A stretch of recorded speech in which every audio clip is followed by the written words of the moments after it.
Hello friends, welcome back to channel. ఈరోజు మన గ్యారేజ్‌కి స్విఫ్ట్ డిజైర్ కార్ వచ్చింది. కస్టమర్ దీంట్లో black smoke and sudden pickup drop issue అని చెప్పారు. అండ్ నెక్స్ట్ మేము చెక్ చేసాక ఇక్కడ ఇంటర్కూలర్ కంప్లీట్‌గా జామ్ అయి ఉంది. అండ్ దీనికి మెయిన్ రీజన్ వచ్చేసి టర్బో ఫెయిల్యూర్ అని చెప్పేసి కన్ఫర్మ్ చేసేసాం. అండ్ టర్బో ఇక్కడ ఎలా ఓపెన్ చేయాలని చూపిస్తున్నాం. ఫస్ట్ అయితే మనం బంపర్ అనేది తీసుకోవాలి. అండ్ బంపర్ ఓపెన్ చేసిన తర్వాతకి స్పేస్ కోసం మనం రేడియేటర్ అండ్ ఇంటర్కూలర్ 2 ఓపెన్ చేసుకుంటే బెస్ట్ ఆప్షన్ ఉంటుంది. ఎందుకంటే ఇక్కడ చూడొచ్చు, నేను ఇంటర్కూలర్ కూడా సపరేట్‌గా పెట్టాను. అండ్ నెక్స్ట్ రేడియేటర్ కూడా సైడ్‌కి పెట్టాను. ఇంటర్కూలర్‌ని వాషింగ్ చేపిచ్చేసి, క్లీన్ చేసి మళ్ళా ఇన్‌స్టాల్ చేద్దాం.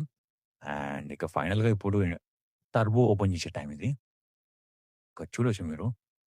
దీనికి ఫస్ట్ పైప్ లైన్స్ చాలా జాగ్రత్తగా ఓపెన్ చేయాలి. చాలా కంజెస్టెడ్‌గా ఉంటుంది ఏరియా. 7 ఎంఎంతో ఏశారు. అండ్ ఫైనల్‌గా మనము టర్బో ఓపెన్ చేసేసాం. చూస్తున్నారు కదా!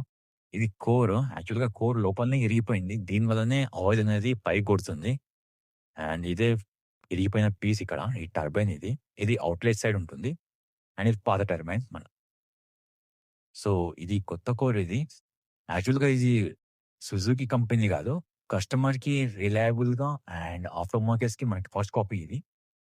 అండ్ ఇది చాలా genuine part. Okay. No problem, install చేయొచ్చు. అండ్ దీని చెకింగ్ కోసం మేము ఇట్లా ఫస్ట్ ఆఫ్ ఆల్ లూబ్రికేషన్ చేయాలి. టర్బోకి లూబ్రికేషన్ లేకపోతే చాలా కొత్త కోర్ అయినా సరే, ఎంత బెస్ట్ కోర్ అయినా సరే వేస్ట్ అయిపోతుంది. సో, ఇక్కడ మేము ఎయిర్ ఇన్‌లెట్ ఇచ్చేసి చెక్ చేసాం. అండ్ టర్బో కూడా మంచిగా వర్క్ అయితుంది. అండ్ లూబ్రికేషన్ కూడా సక్సెస్‌ఫుల్‌గా అయితుంది. అండ్ ఇది ఫైనల్‌గా ఇన్‌స్టాల్ చేసే టైం. చెకింగ్ అయిపోయాక ఇన్‌స్టాల్ చేసేసాం. చూడొచ్చు. సో, ఫైనల్‌గా చెకింగ్ కూడా అయిపోయిన తర్వాత కంప్లీట్ సెటప్‌ని మళ్ళా మనము ఇన్‌స్టాల్ చేయొచ్చు. కంటెంట్ నచ్చితే లైక్ అండ్ సబ్స్క్రైబ్ కూడా చేయండి. Thank you.